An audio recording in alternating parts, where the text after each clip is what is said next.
رسول پاک نے جب بھی بات کی ہے تعریف ہی کی ہے. حضور کو حاجت نہیں کسی کی تعریف کرنے کی، لیکن حضور جب تعریف کرتے تو اعزاز دیتے، شرف دیتے. جناب صدیق اکبر کی تعریف بھی کی، حضرت عمر کی شان بیان، مولا علی کا ذکر کیا، سیدنا عثمان غنی کی حیا کا بیان کیا، حضرت ابو عبیدہ بن جراح کو امین امت کہا. نبی پاک صلی اللہ تعالیٰ علیہ وآلہ وسلم نے حضرت جابر ابن عبداللہ کی تعریف کی. حضور لوگوں کے بارے میں ہمیشہ خیر کا جملہ بولتے، مزدور کی تعریف کی، سچے تاجر کی تعریف کی. استاد کے محبوب پاک علیہ السلام نے عظمت اور فضائل بیان کیے. لوگوں کے لیے خیر کا جملہ، پاکیزہ بات کرنے کا محبوب ہمیشہ سبب دیتے. امتی کو چاہیے تو اس بات کو سمجھے، اپنی زبان کے نشانے پہ نہ رکھے ہر وقت کسی نہ کسی. اور تیسری بات جو سب سے زیادہ اہم اور سب سے زیادہ ضروری ہے وہ یہ ہے کہ نبی پاک علیہ السلام نے دلوں کی پاکیزگی پر، روحوں کی طہارت پر زور دیا. ہم نہ اپنا بات ظاہر خوب سجاتے ہیں، 2 گھنٹے لوگ آئینے کے سامنے کھڑے رہتے ہیں، اور اب چونکہ کیمرے چلنے ہوتے ہیں اب تو جتنی دیر بیٹھنا ہوتا ہے، کسی محفل میں بھی لوگوں نے سیٹس کو کے بیٹھنا ہوتا ہے، تصویریں جو بنتی ہیں اور خیر سے اسٹیٹس جو لگتے ہیں اور بھی کئی مصیبتیں ہم نے یہ ساری گلے ڈال لی ہوئی ہیں اللہ ماشاءاللہ. تب تو لوگ اپنے ظاہر کو سنوارنے کے لیے بڑی سخت محنت کرتے ہیں. لیکن یاد رکھ لینا، بڑے اجلے لوگ، بڑی گاڑیوں میں بیٹھے لوگ، بڑے بنگلوں سے نکلتے ہوئے بھی بعض لوگ ہم نے بے چین دیکھے، بے قرار دیکھے، ذہنی تناؤ کا شکار ہے، فکری انتشار کا شکار ہے، قوت فیصلہ سے محروم ہے، سمجھ نہیں آ رہی کیا کریں، کدھر جائیں. زندگی کی دوڑ میں اتنے آگے نکل گئے کہ صرف دنیاوی مفادات کی جنگ نے جکڑ دیا ہے چاروں جانب سے. یاد رکھنا، جب روح پاک ہوتی ہے باطن پاک ہوتا ہے. 2 چیزیں ہیں جو بندے کے باطن کو اجاڑ دیتی ہیں، 2 چیزیں روح کو اجاڑ دیتی ہیں، اور خود نبی پاک علیہ السلام نے اس کی نشاندہی فرمائی. حضور فرماتے ہیں 2 بھوکے بھیڑیے، یعنی بھیڑیا ویسے ہی خطرناک ہوتا ہے اور بھوکا ہو تو پھر کتنا خطرناک ہو. کریم فرماتے ہیں 2 بھوکے بھیڑیے بکریوں کے ریوڑ میں چھوڑ دیے جائیں تو اتنا نقصان نہیں کرتے جتنی دولت اور شہرت کی محبت انسان کے باطن کا نقصان کرتی ہے. اس کی روح کو پورے طور پہ اجاڑ دیتی، اس کا باطن پورے طور پہ بکھر جاتا ہے. لوگوں کو پتہ ہی نہیں ہوتا لیکن ٹوٹ چکے ہوتے. تو یاد رکھ لیجئے گا کہ روح کی طہارت، باطن کی پاکیزگی، یہ تزکیہ نفس ہے، قرآن مجید کا بنیادی عنوان ہے. نبی پاک صلی اللہ تعالیٰ علیہ وسلم کے فرائض نبوت میں سے ایک اہم بات کہ حضور نے باطنی طہارت پر زور دیا. اور حضور فرمانے لگے کیوں زور دیا؟ ظاہر ہے ہم سب کا عقیدہ ہے کہ ساری کائنات سو جاتی ہے لیکن اللہ تعالیٰ کو نہ اونگ آتی ہے نہ نیند آتی ہے. تو رب دیکھتا ہے، ہر وقت دیکھتا ہے، اپنے کرم سے دیکھتا ہے، اپنی رحمت سے دیکھتا ہے. اللہ کے حبیب علیہ السلام فرمانے لگے یاد رکھنا، رب نہ تمہارے چہرے دیکھتا ہے نہ تمہاری جیبیں دیکھتا ہے، وہ جب بھی دیکھتا ہے تمہارا دل ہی دیکھتا ہے. تو جس چیز کو اللہ نے دیکھنا ہے اس کے محبوب نے دیکھنا ہے. آپ کو پتہ ہے ہمارے پاس سب سے قیمتی چیز کیا ہے؟ ایمان. تو ایمان کا بنیادی مرکز کیا ہے؟ دل. آپ کی روح، آپ کا باطن. ظاہر سے تو اونچے اونچے نعرے لگائیں. آج کل جیسے رواج ہے نا ہماری محفل میں کہ جس کا ایمان پکا ہاتھ کھڑے کر لو. تو بھئی ہاتھ کھڑے کر دیں کہ ایمان پکا آپ کو کیسے ثابت ہو گیا؟ وہ ایک رنگ بن گیا. آپ کے باطن کی کیفیت کیا ہے؟ اگر باطن اجڑا ہوا ہے، آذان ہو گئی ہے اور آپ فارغ بیٹھے ہیں موبائل پہ، آپ نماز پڑھنے نہیں جا رہے، آپ کو کسی مظلوم پر رحم نہیں آ رہا، کسی بھوکے پر ترس نہیں آ رہا، آپ کی تجوری پیسوں سے بھری ہوئی ہے، اور آپ کے محلے میں لوگ سسک رہے ہیں بھوک سے، آپ کو خیال نہیں آ رہا، تو پھر میرے بھائی روح کی طہارت کی ضرورت ہے۔ نبی پاک علیہ السلام نے جو کمال کیا ہے وہ یہ ہے کہ حضور نے انسان تعمیر کیے ہیں، انسانیت سازی کی ہے۔ نبی پاک حضور نے انسانوں کی تشکیل کی ہے۔ ہوتا ہے نا لوگ کہ میں نے بلڈنگیں بڑی بنائی، تو میں نے کارخانے بڑے لگائے، تو میں نے فلاں ترقیاتی کام بڑے کیے۔ میرے محبوب پاک نے حضرت صدیق اکبر جیسے لوگ تیار کیے، حضرت فاروق اعظم جیسے لوگ تیار کیے، جناب عثمان غنی جیسے رجال تیار کیے، مولا علی جیسے شیر تیار کیے۔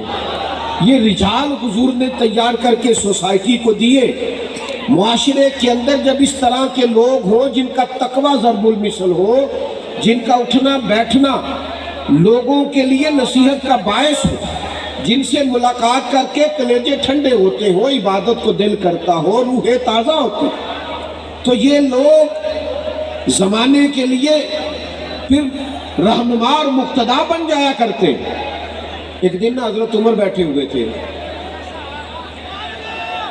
آپ کے ارد گرد چند لوگ بھی بیٹھے تھے، تو کسی موضوع پر گفتگو ہو رہی تھی، تو لوگ اپنے اپنے جذبات کا اظہار کرنے لگے۔ ایک صاحب نے کہا کہ میرا دل کرتا ہے میرے پاس پہاڑوں کے برابر سونا ہو اور میں اللہ کے راستے میں خیرات کرتا ہوں۔ یہ اچھے ارادے، اچھی نیتیں، ان نیتوں پر بھی اللہ بڑا اجر عطا کرتا ہے۔ تو ایک شخص نے عرض کیا کہ میرا دل کرتا ہے کہ میرے پاس بے پناہ دولت آئے اور میں شام ہونے سے قبل اللہ کے بندوں میں بانٹ دوں۔ لوگ اپنی اپنی رائے دے رہے تھے کہ مجھے اللہ اس طرح دے تو میں، اور آج بھی اس طرح کے اچھے جذبات والے لوگ معاشرے میں پائے جاتے ہیں۔ اللہ تعالیٰ اگر انہیں نوازتا ہے تو وہ اللہ کے بندوں پر خرچ کرتے ہیں۔ اب سب نے اپنی اپنی رائے دی، تو حضرت عمر کی طرف لوگ دیکھ رہے تھے کہ جب اس موضوع پر بات ہو رہی ہے کہ مجھے اللہ یہ دے تو میں اللہ کے راستے میں خیرات کروں گا، اللہ مجھے یہ دے تو میں اس کے راستے میں خیرات کروں گا، تو جناب عمر بھی کچھ بیان کرے۔ تو حضرت عمر فرمانے لگے میرا دل کرتا ہے اللہ مجھے حضرت معاذ ابن جبل جیسے اور بندے عطا کرے، اللہ مجھے حضرت ابو عبیدہ بن جراح جیسے اور لوگ عطا کرے۔ میرا دل کرتا ہے اللہ تعالیٰ اس امت کو حضرت جناب سعد بن ابی وقاص جیسے کچھ اور افراد دے، اللہ اس طرح کے کچھ اور بندے پیدا کرے تاکہ اللہ کے بندوں کے لیے مزید لوگوں کی آسانی کا بندوبست ہو سکے، تاکہ دین کے مزید مضبوط ستون تیار ہو سکے۔ اس طرح کے رجال کار اللہ دے۔ ہمارا یہ مسئلہ ہے کہ ہم انسانیت سازی نہیں کر رہے، ہم اپنے بچوں کے لیے پیسے جمع کر رہے ہیں، محلات تعمیر کر رہے ہیں، زیادہ غور کرنا کیا کہہ رہا ہوں، تجوریاں بھر رہے ہیں۔ سوال ہوتا ہے تو نے بچوں کے لیے کیا بنایا؟ میں نے تو جی فلاں بنا دیا ہے۔ اور نبی پاک علیہ السلام نے کیا فرمایا؟ حضور نے فرمایا کسی باپ کا اپنی اولاد کے لیے سب سے بہترین تحفہ یہ ہے کہ اسے اچھا ادب سکھا دے، اس کے اخلاق کو تعمیر کر دے، اس کے رویے درست کر دے۔ آپ کے بچے کے پاس لاکھوں روپیہ ہے لیکن وہ بلا کا ضدی ہے، بڑا مہنگا موبائل ہے لیکن ایک منٹ کا حوصلہ نہیں اس کے پاس، تسلی نہیں، مزاج میں ٹھہراؤ نہیں، وہ اپنی ماں کا غصہ بھی برداشت کرنے کو تیار نہیں، وہ اپنے دادا کے دو جملے سخت بھی سن نہیں پاتا، تو آپ نے کیا تعمیر کیا ہے؟ بس آپ نے اس کو جائیدادیں اکٹھی کر کے دے دی، مال و دولت اکٹھا کر کے دے دیا۔ شخصیت سازی، تزکیہ، نبی پاک علیہ السلام نے وہ اخلاق دیکھے نا۔ ایک نوجوان ہے، نبی پاک صلی اللہ تعالیٰ علیہ وسلم کا زمانہ نور ہے، حضور جہاد پہ جا رہے ہیں، حضرت سعد بن ابی وقاص رضی اللہ تعالیٰ عنہ کو حضور نے تیار کر لیا، ان کے چھوٹے بھائی قد بھی چھوٹا ہے، ٹانگیں پتلی ہیں، تو وہ رونے لگے، عرض کرنے لگے حضور میں نے بھی جہاد پہ جانا۔ یہ اس عمر میں یہ جذبے پروان چڑھ گئے اللہ کی راہ میں نکلنے کے، یا رسول اللہ میں نے بھی جانا ہے۔ تو کریم نے فرمایا آپ کے بڑے بھائی جا رہے ہیں، قد بھی چھوٹا ہے، عمر بھی تھوڑی ہے، رہنے دیجئے۔ تو عرض کرنے لگے مہربانی کریں میری کشتی کرا کے دیکھ لیں۔ اور ایک روایت میں ہے جب وہ رونے لگے تو تبھی پاس کر دیے گئے۔ تو نبی پاک علیہ السلام نے تو افراد سازی کی، شخصیت سازی کی۔ آپ کسی شخص کو متقی بنا دیں، اس کے دل کے اندر اللہ کا خوف پیدا کر دیں، پھر اس کے سامنے کروڑوں بھی پڑے ہوں گے تو وہ کرپشن نہیں کرے گا۔ اور اگر اس کے دل میں تقویٰ نہیں تو آپ 20 کیمرے لگا دیں، آپ دفتر کے اندر 100 کیمرے لگا دیں، آپ جو مرضی کر لیں۔ جب اس کا ذہن بن گیا معاذ اللہ کہ میں نے لوٹ کے کھانا ہے تو پھر رویہ اور ہو جائے گا۔ تو بنیادی کام شخصیت سازی ہے۔ بنیادی کام جو نبی پاک علیہ السلام نے کیا ہے وہ انسانوں کے اخلاق کی بہتری، ان کے کردار کی بہتری ہے۔ یہ ماشاءاللہ آج ڈھیر سارے لوگ یہاں انہوں نے انتظام کیا ہوا ہے، عمرے پہ جائیں گے، بڑی اچھی بات ہے۔ میں دوستوں سے کہا کرتا ہوں عمرے اور حج پہ بھی جاتے ہو تو اتنے پیسے لگا لیتے ہو تو جانے سے پہلے 2 گھنٹے کسی عالم کے پاس بھی بیٹھا کرو، طریقہ اور مسائل بھی تو سیکھ کے جاؤ نا۔ بھئی آپ کو پتہ بھی تو ہونا کہ ہم نے عمرہ کیسے کرنا ہے، آداب کا اور معاملات کا بھی تو خیال ہونا چاہیے۔ تعلیم و تعلق کا جو فقدان ہے آج ہم سننے سنانے کے قائل ہیں، دیکھنے دکھانے کے قائل ہیں، پڑھنے پڑھانے کے نہیں۔ ہمارے پاس وقت بھی ہے لیکن آپ کو کوئی حضرت بلائیں کہ آئیں شام کو روز ترجمہ پڑھایا جائے گا تو ہم نے ٹائم نکالا۔ ہم نے تو بیکار کی ویڈیوز دیکھنی ہوتی ہے، وقت ضائع کرنا ہوتا ہے، بے مقصد قسم کے تبصرے کرنے ہوتے ہیں جن کا کوئی فائدہ نہیں ہے۔ تو بھائیوں انسانیت سازی، ایک صحابی کے حضرت فضالہ وہ کہتے ہیں کہ میری معاذ اللہ ثم معاذ اللہ کسی خاتون سے کلمہ پڑھنے سے پہلے کچھ دوستی تھی، تو میں تو اس ارادے سے گیا تھا کہ معاذ اللہ حضور کو شہید کروں گا۔ نبی پاک طواف کعبہ کر رہے تھے، میں نے اپنی بغل میں خنجر چھپا لیا اور سوچا جب حضور میرے قریب سے گزریں گے، یہ ہجرت سے قبل کی بات ہے، تو میں معاذ اللہ یہ خنجر لگاؤں گا اور حضور کو شہید کر دوں۔ فرماتے ہیں کریم میرے قریب سے گزرے تو فرمانے لگے تو فضالہ ہے؟ خیال آیا مسلمان نیک و بد پہچان جاتے ہیں اور محمد آدمی کے دل کی باتیں جان جاتے ہیں، تو فضالہ ہے؟ تو کہا یا رسول اللہ صلی اللہ علیہ وسلم میں فضالہ ہی ہوں۔ آپ توجہ فرمائیے۔ تو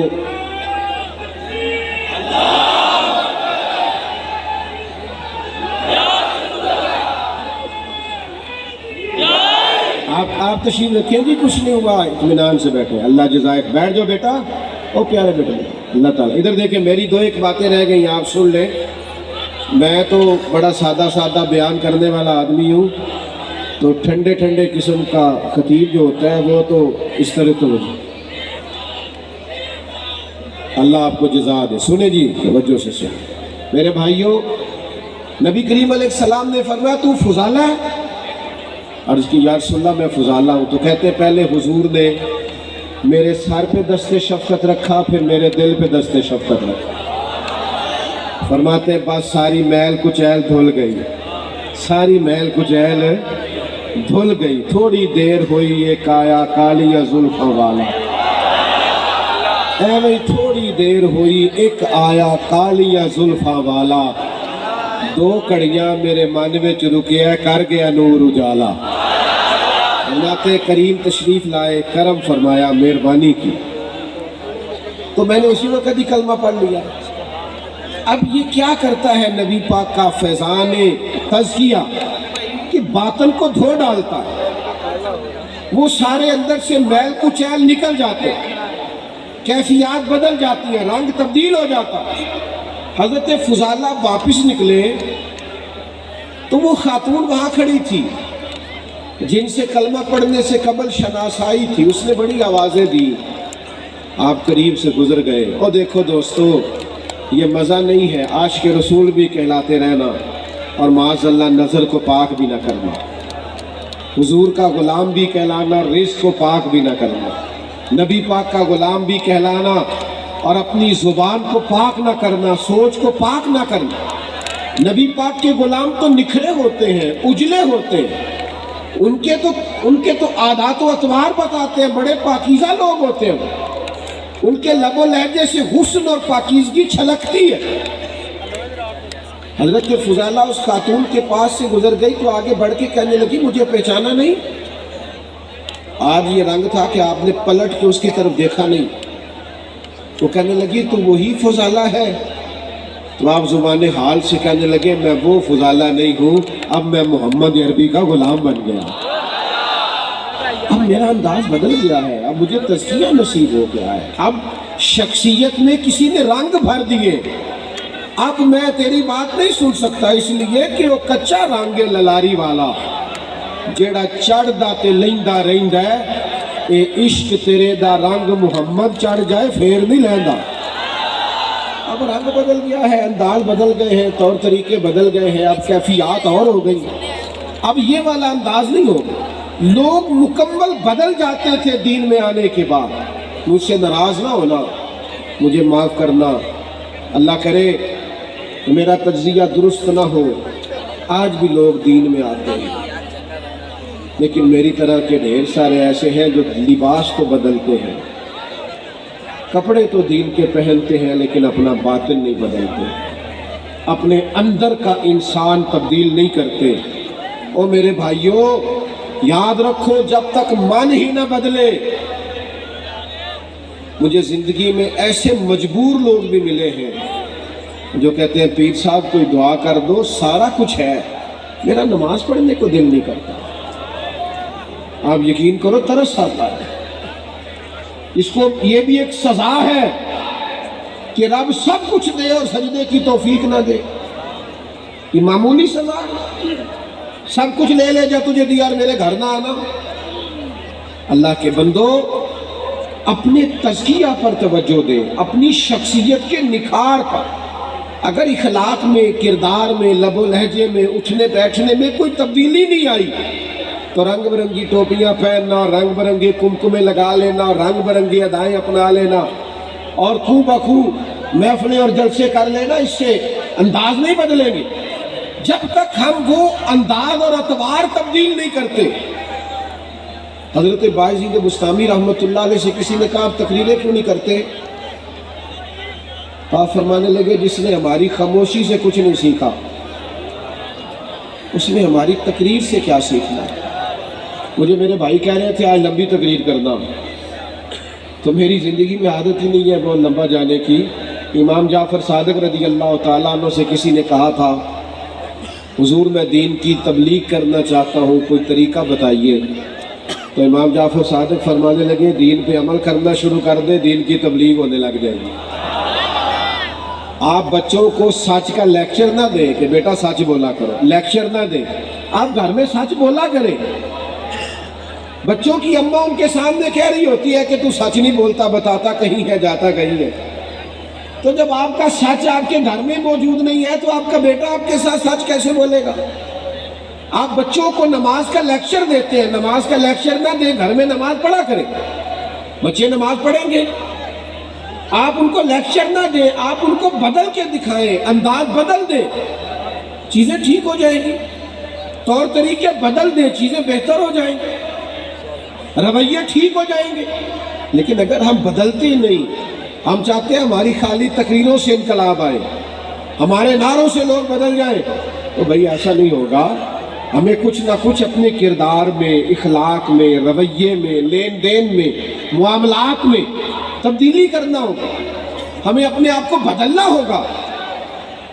اب تو میری بھی ایک عمر ہو رہی ہے تقریریں کرتے، کبھی کبھی سوچتا ہوں اور گہرائی میں چلا جاتا ہوں کہ یہ کوئی رسم تو نہیں ہے کہ آپ 1.5 گھنٹہ 2 گھنٹہ بیان سنیں، آپ 2 گھنٹہ نعت سنیں، اور یہ کہ وہ ساری بات آپ نے سن لی اور آپ پر اس کا کیف بھی طاری ہوا، لیکن اس کا نتیجہ بھی تو کوئی نکلنا چاہیے۔ یعنی استاد سبق پڑھاتا ہے تو سال کے بعد رزلٹ پوچھتا ہے، نتیجہ مانگتا ہے۔ ہمیں اب کچھ نتائج کی طرف بڑھنا چاہیے، ہمیں اب کچھ آگے کی طرف دیکھنا چاہیے۔